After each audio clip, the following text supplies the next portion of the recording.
We are now just days away from the Rose Bowl in Pasadena, California. IU and Alabama facing off in the college football playoff. IU has had a perfect season and now sits atop the rankings. So this is, of course, a big moment for the Hoosiers. But it is also a big moment for an Indiana high school. Brownsburg High School is out in California right now getting ready for the Rose Bowl parade. Check out this picture they posted on Facebook of the trucks headed that way. They also shared many of the band members flew out this morning. We talked to some of them earlier this month about the excitement of playing in such a huge parade. It's very exciting. You have all these thoughts in your head, like you're planning it out. You know it's going to be a long, exhausting parade, but it's just the excitement and seeing new places and all these new people and experiencing something amazing.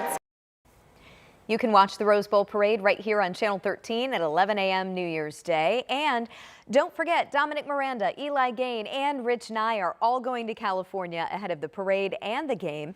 You can watch their coverage right here on Channel 13 and on WTHR Plus all throughout the week.